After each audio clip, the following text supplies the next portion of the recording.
Iniciaremos agora o capítulo 5. Como diferentes formas de energia são transformadas em eletricidade, por Bárbara Lemos. A energia ela pode ser produzida? Então, Antônio Lavoisier, ele foi um químico francês e ele, na verdade, criou, a lei da conservação da matéria, que fala que na natureza nada se cria, nada se perde, tudo se transforma. E quando a gente pega essa lei e nós levamos ela para o campo da energia, a gente percebe que também a energia não pode ser perdida nem criada. Ela vai ser sempre transformada uma na outra. Lembrando que energia, é a capacidade que um corpo tem de realizar trabalho, que é um movimento. Quais são os objetivos que nós devemos alcançar nesse capítulo 5? Bem, primeiro objetivo, nós temos que explicar que a energia não pode ser nem criada, nem perdida, apenas transformada. Nós temos que identificar as diferentes formas de energia que existem. Nós temos que explorar as diferentes conversões energéticas que ocorrem nas usinas geradoras de eletricidade. Nós temos que identificar as transformações da energia elétrica em outras formas de energia. E por último, nós vamos identificar conversões naturais de energia, estas relacionadas ao nosso corpo. Tópico 1. Conversões de energia. Usando o princípio proposto por Lavoisier, ele é considerado o pai da termodinâmica também, esse químico francês, a gente entende que a energia ela vai ser sempre transformada uma na outra. E o exemplo que o livro nos mostra, e que é o que está mostrado nesse slide, é quando a gente liga a televisão. A nossa televisão está lá, ligada na tomada, em modo stand-by, e a gente simplesmente pega o controle remoto e liga ela.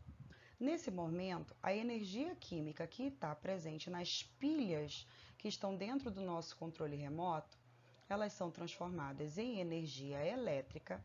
Essa energia elétrica, ela vai se transformar em uma onda, num raio que vai ativar o stand-by da televisão, fazendo com que a televisão funcione. Tópico 2. Tipos de energia. Energia, então, é o que faz a matéria se movimentar, é o que faz ela gerar trabalho. Existem dois tipos de energia principal.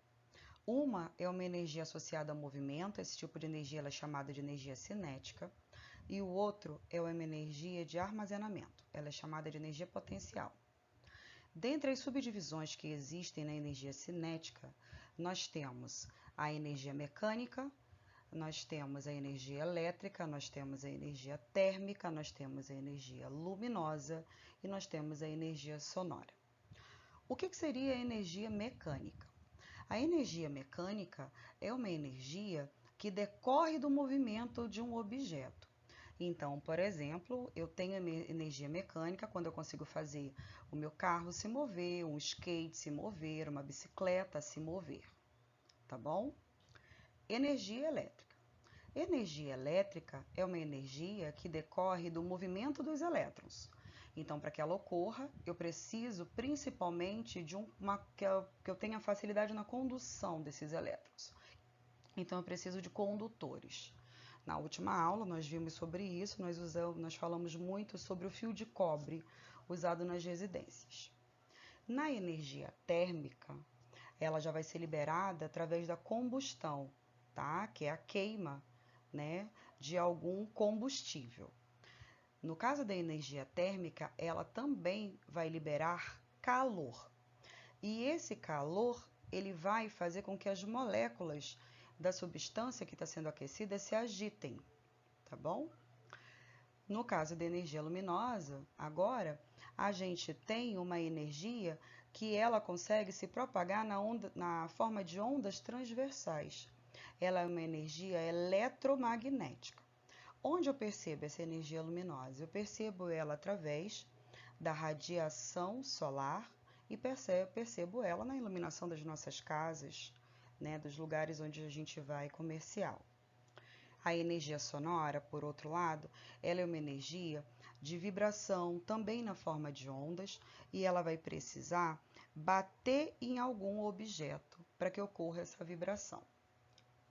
Com relação agora às energias de armazenamento, nós temos a energia química, a energia nuclear, a energia gravitacional e a energia elástica.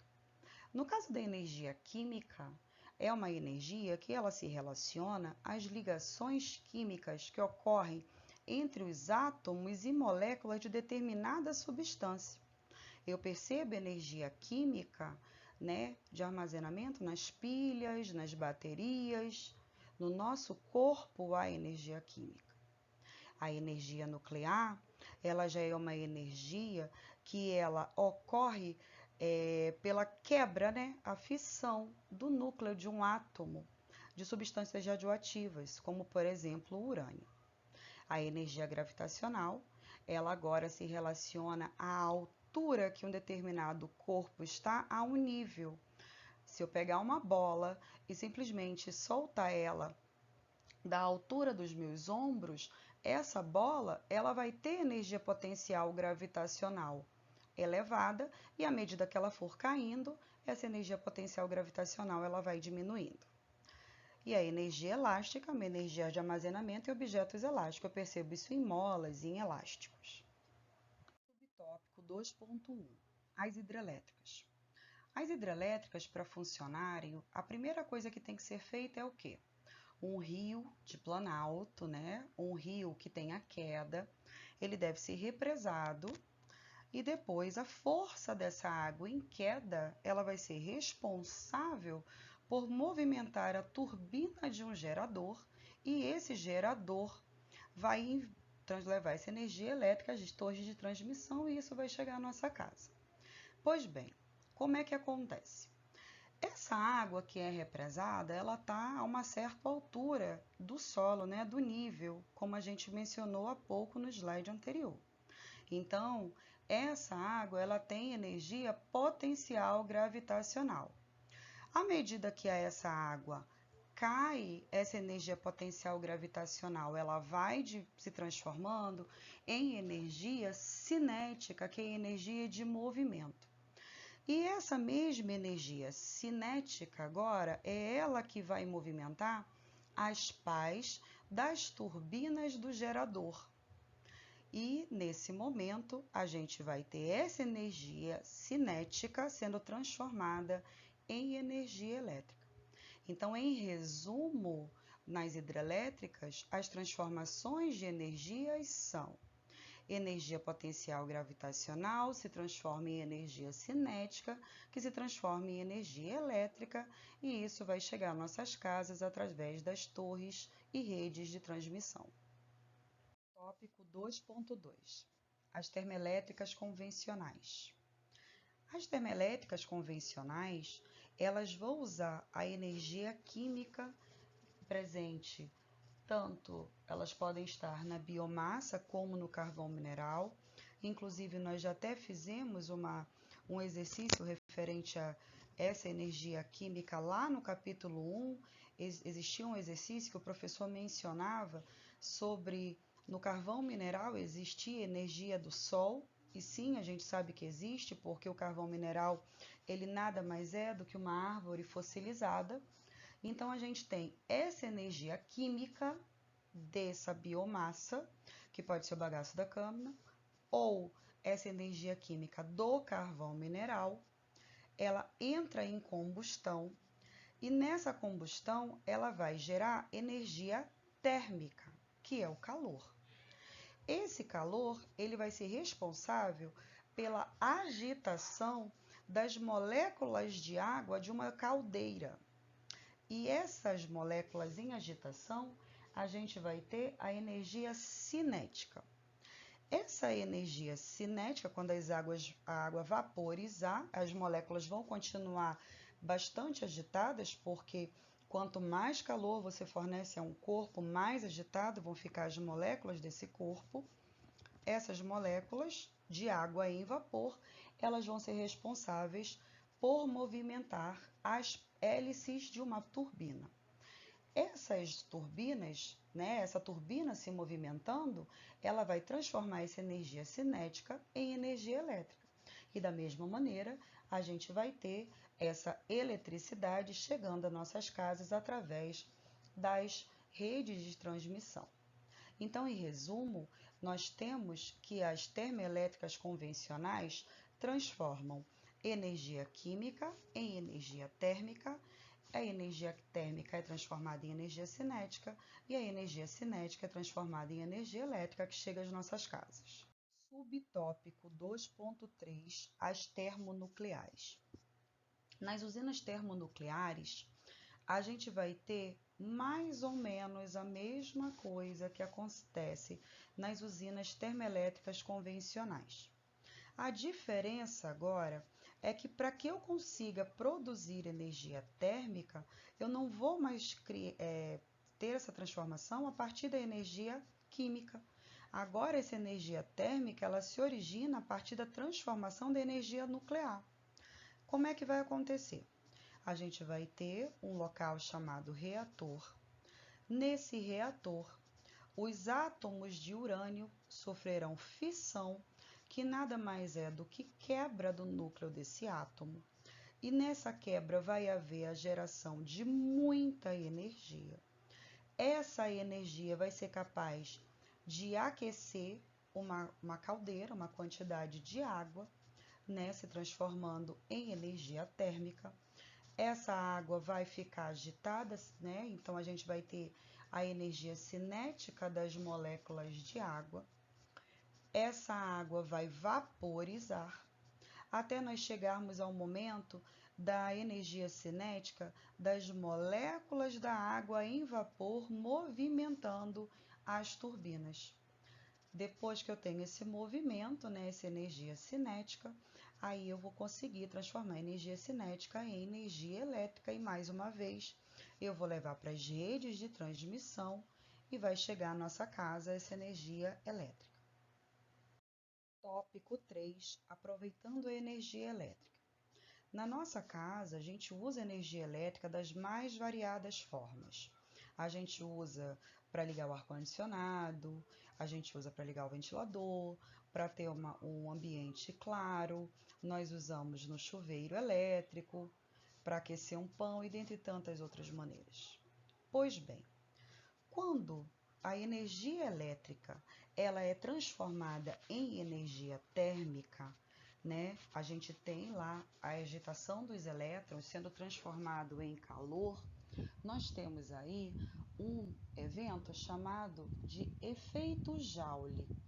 Esse efeito Joule nada mais é do que os elétrons quando eles passam por um objeto chamado resistor. No caso de alguns aparelhos, essa energia elétrica ela tem que realmente ser transformada em energia térmica. Então, quando eu estou, por exemplo, no inverno, eu quero tomar banho quente, eu viro a chave do meu chuveiro para que ela vá de encontro a um resistor menor, que é a resistência do chuveiro menor. Está circulada nesse slide de amarelo. Nesse caminho menor, os elétrons terão um espaço menor para percorrer e dessa forma eles vão criar, né, essa energia térmica, fazendo com que a água fique aquecida e eu tenha um banho quente. Esse efeito Joule, ele também acontece nas lâmpadas que iluminam na nossa casa, principalmente nas lâmpadas incandescentes. O que são lâmpadas incandescentes? São aquelas lâmpadas redondinhas que a gente usa, né, quando a gente tem uma ideia, é a que está mostrada no slide também. Dentro dessa lâmpada existe um filamento, né, por onde vai passar os elétrons e a gente vai ter a conversão da energia elétrica em energia térmica. Essas lâmpadas, por sua vez, elas transformam a energia elétrica em energia térmica na mesma proporção. O que eu quero deixar claro para vocês é que essas lâmpadas, elas não conseguem transformar toda a energia elétrica em energia luminosa.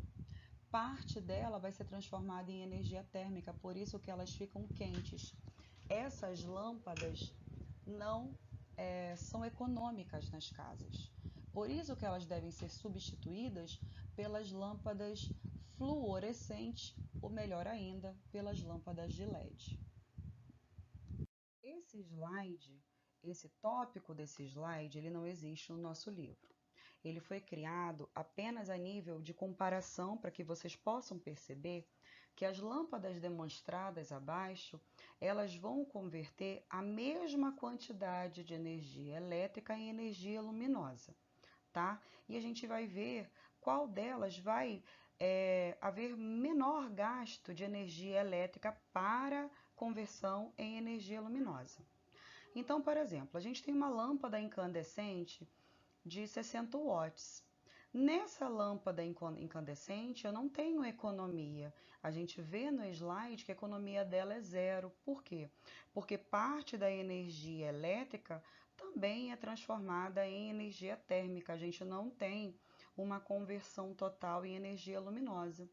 Aí nós passamos para a lâmpada halógena, né, o consumo de 42 watts. Eu já consigo ter uma economia de 30% de energia elétrica no consumo de energia elétrica para conversão em energia luminosa.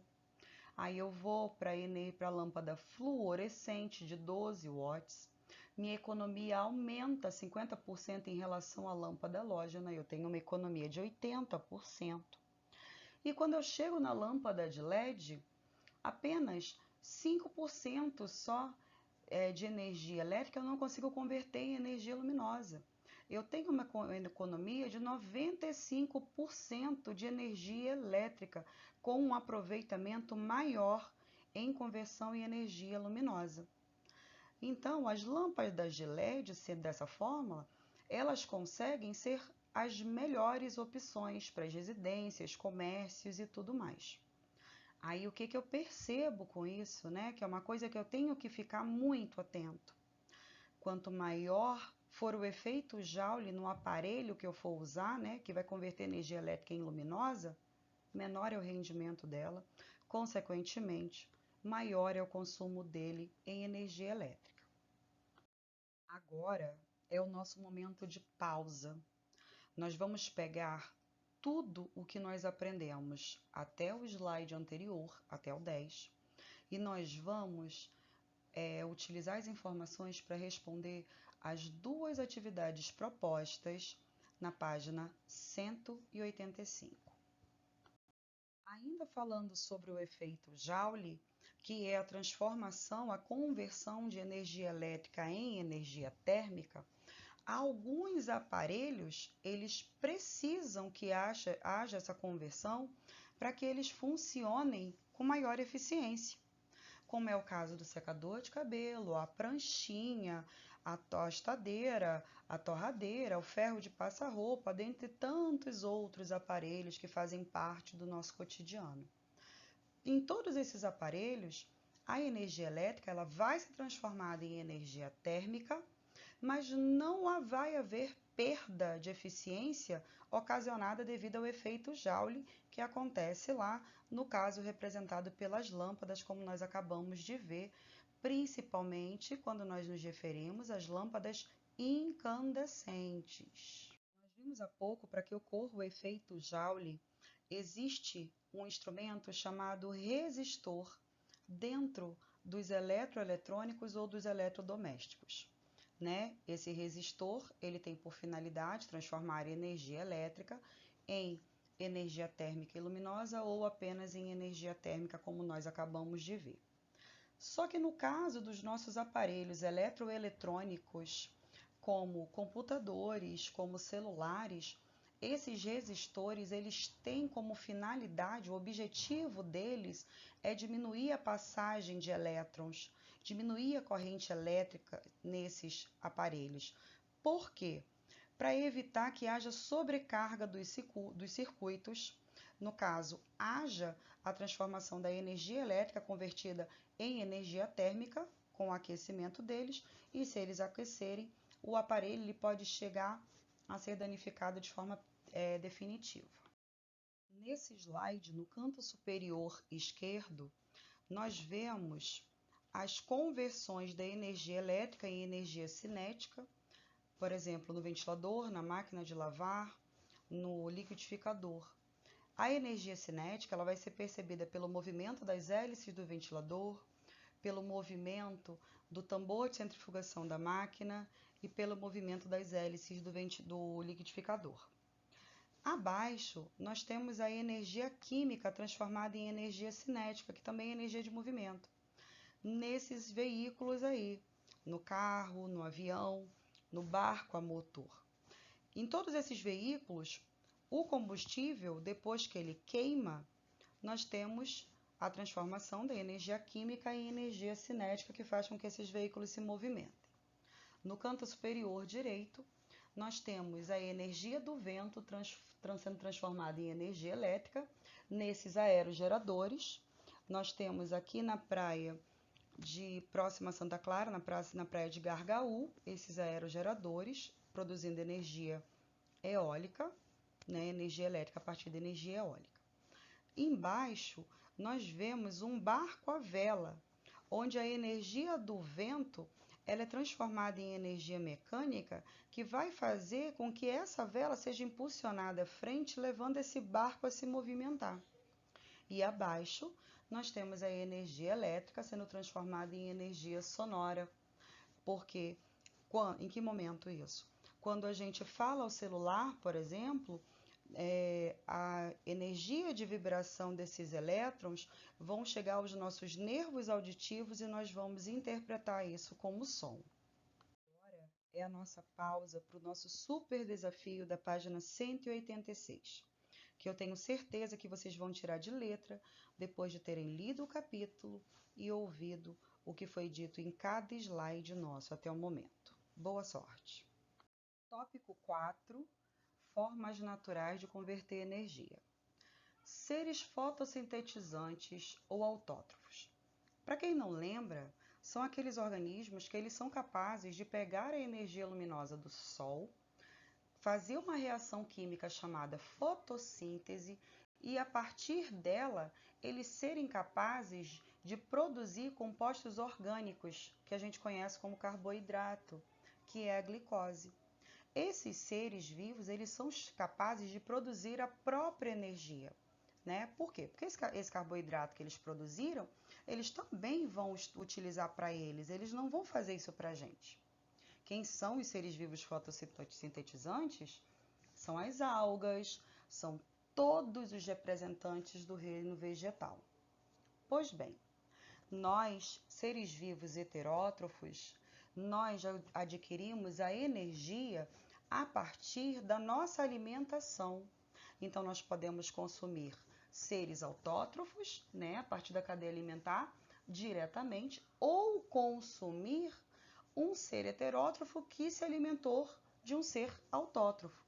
E dessa forma, a energia química armazenada nesse ser vivo, nós vamos utilizar elas na nossa produção de energia. Nós quebraremos a molécula de glicose para produzir moléculas de ATP a partir de uma reação química celular que vai acontecer nas mitocôndrias da nossa célula, que são organelas celulares. Essas moléculas são chamadas de adenosina trifosfato, ATP, que eu posso dizer que ela é chamada de energia, tá bom?